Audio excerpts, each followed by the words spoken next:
C'est vrai qu'un motif, ça permet de s'accepter un peu plus, surtout en tant que femme. Parce que perdre une jambe, bon, c'est pas quelque chose d'évident. Suite d'un accident, Marine a dû porter une prothèse. Elle a décidé de la customiser pour la rendre plus personnelle. Nous, c'est Enora et Léa et on va vous parler du rapport au corps après un accident quand il leur manque une partie. Et comment l'art, justement, peut aider à accepter ce changement radical dans une vie.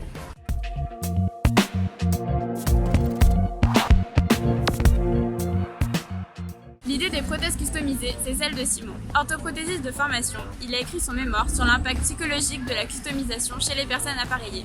Entourés d'un collectif d'amis artistes, ils ont décidé de lancer leur propre atelier. De faire une prothèse par mimétisme du corps humain, ça ne va pas aider le patient à faire le deuil du membre perdu. Ça, c'est une certitude. Le fait de s'exprimer dessus, c'est un peu un petit côté art-thérapie. Forcément, ça a un impact sur l'acceptation. Et vis-à-vis du regard extérieur, on est plus sur la représentation d'un membre figé qui est clairement un peu glauque. Là, on est sur l'idée d'une esthétique, d'un tatouage. Ça attire l'œil, ça crédibilise presque l'objet en fait. Très vite, Simon décide de créer une entreprise avec une amie styliste, Amandine. Ensemble, ils contactent des artistes pour créer des motifs tendances et originaux. Marine est l'une de ses clientes. Après un accident de moto en 2014, elle a été amputée fémorale, c'est-à-dire au niveau du genou. Au quotidien, le plus difficile, je dirais que c'est les escaliers et les pentes. Les pentes parce que du coup, je monte jambes raides. Du coup, ça tape dans le dos. Et les escaliers, vu que ma prothèse, vu que je suis amputée fémorale, j'ai pas de genou. Et donc, je ne peux pas monter les escaliers avec ma prothèse. Je suis obligée de les monter avec ma jambe valide. Donc, ça fatigue la jambe.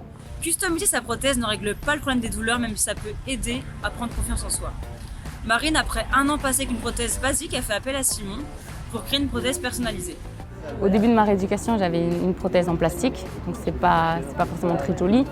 Donc pour sortir, c'est vrai qu'on aime bien s'apprêter. Ok, il y a cette jambe qui fait un peu robot, mais le dessin rajoute un côté féminin que j'apprécie. Il y a le côté esthétique et surtout l'effet psychologique. C'est comme Frida Kahlo, cette artiste mexicaine gravement blessée dans un accident de bus, qui pour s'échapper dessinait sur son corset. Elle a même créé sa propre prothèse, faite de gros lots et de broderies. La vie de cet artiste montre bien l'impact de l'art-thérapie. C'est vraiment pour nous, personnellement, s'assumer, le montrer, c'est plus facile. Et un côté original, c'est ça. Tout à fait. Les gens, ils regardent plus le dessin que ma prothèse, au final. Ils disent « Ah, c'est beau, comment t'as choisi ça? Qu'est-ce qui a fait ça ?» Du coup, ça fait plaisir.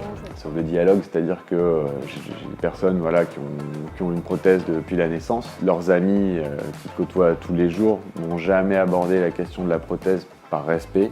Et du jour où ils l'ont personnalisée, ça a ouvert une porte, c'est-à-dire en fait, on n'a jamais parlé de ta prothèse. C'est toujours des histoires qui sont assez touchantes, c'est vrai. Ça peut être du petit gamin qui était tête de turc à l'école et du jour au lendemain, c'est devenu la mascotte. Et jusqu'à aujourd'hui, il se balade toujours en short pour montrer sa prothèse parce qu'il en est fier. Donc ça devient vraiment un élément qui permet de se construire identitairement et psychologiquement. Donc, pour moi, c'est des bonnes bases qu'on leur donne à ces gamins. Aujourd'hui, Simon a recruté 3 personnes, il a ouvert un magasin à Roubaix et exporte à l'étranger. On a tendance à représenter le handicap de façon négative. On espère donc que cette vidéo aura aidé à briser le tabou et à normaliser les choses. A bientôt et allez voir d'autres vidéos sur la chaîne Néo Parleur.